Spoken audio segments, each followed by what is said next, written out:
Hello, hello, hello. I am Coach Krystal Henry, and I have a great subject for you on tonight. What I need you to do is click like, subscribe, and share. Put some information in the comments, and if you're looking to leave me some topics that you'd like me to talk about, please do in the comments, and I will see if I can contribute to the knowledge that you need in that area. But for this subject, we're talking about the warfare of the First Lady. The warfare of the First Lady. And so there's a Bible scripture that I want to talk about, and hopefully this will encourage you at this time. Now, the warfare of a First Lady, warfare is the engagement or the activities that are involved in war, in a battle, that are involved in fighting or a struggle, a conflict or hostility, discord or dissension, or betrayal.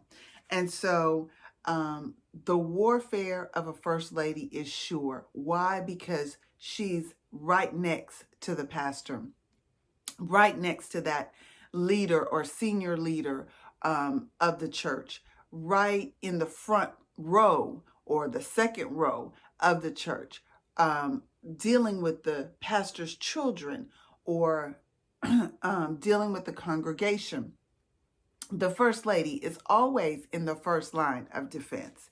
So I need you to know first off that yes, First Ladies are called. You're called to minister to the pastor. You are called. Warfare is a part of ministry, and there is much warfare in being a First Lady. You can be betrayed. You can experience the hostility, the struggle, the combat, the fighting, the dissension, the conflict, the discord that can happen not only in the church, but in your marriage and in your family. So I'm here to be your First Lady Confidant. That is someone that you can tell your secrets to, that will not let them out to the world. I am a First Lady Confidant, someone that you can tell your private matters to. Maybe I've experienced some of your private matters or the warfare that you've experienced. And I've definitely been in this walk and in this call for 20 years.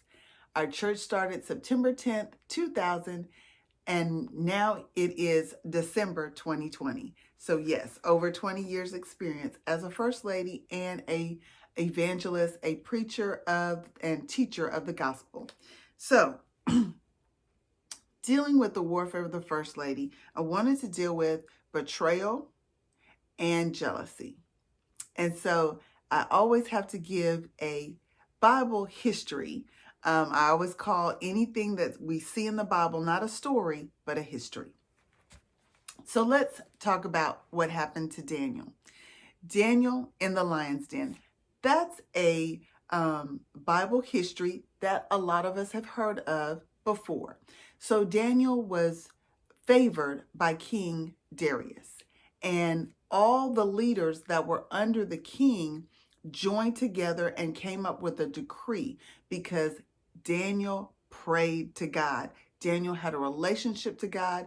Daniel was not afraid of the governors, the satraps, all of those people that joined together to come up with this decree and to trick King Darius into throwing Daniel into the lion's den. And so they did it in a roundabout way. And as a First Lady, people might try to go around you and do some backhanded things to get to you, to get at you, to cause you to be upset. But as a First Lady of that church, as the pastor's wife, I encourage you, continue to pray. Do what Daniel did. He never stopped praying. Daniel knew what they were doing, and he opened the window up and he prayed. As a First Lady, I encourage you to stay in prayer. I encourage you to understand that the weapons of our warfare are carnal, but they are mighty through God to the pulling down of strongholds. So as a First Lady, you have the power to pull down those strongholds. As a First Lady, continue to pray. People may go around your back. They may go behind your back. They might do a back doorway to your pastor and get your pastor to say something against you. We all know our kids. Sometimes kids know how to get daddy to do something and get mama to do another thing. Well, that's human nature. And sometimes that happens in the church. And our church congregation may try to finagle some things. And so I'm here to encourage you. I'm here to tell you, don't stop praying. Open that window wide and keep on praying like Daniel did. We know that Daniel got thrown into the lion's den, and King Darius was very upset. He couldn't believe that he allowed them to trick him. He couldn't believe it, but he couldn't go back on his word. He couldn't allow his power to be misused in any way.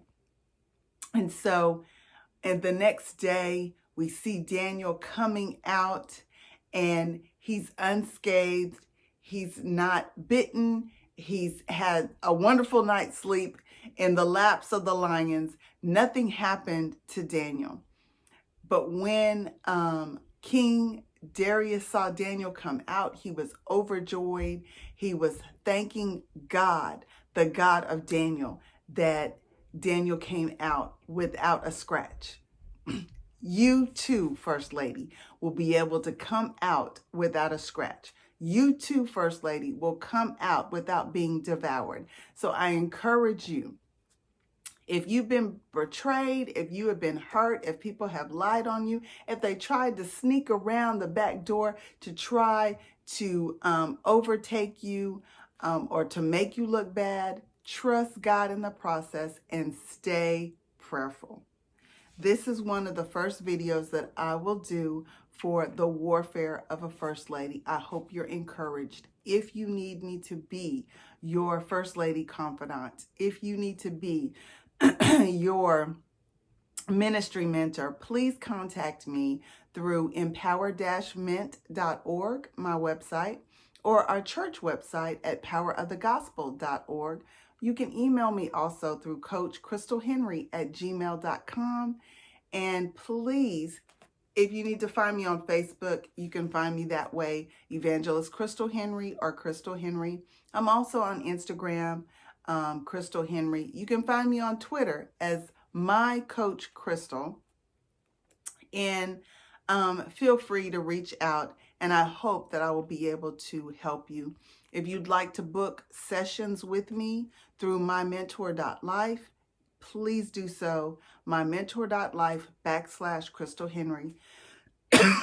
Excuse me. And please book me for the next available time. I'd love to be your mentor. I'd love to be your confidant. I'd love to help you out of any sticky situations that people may try to trap you in.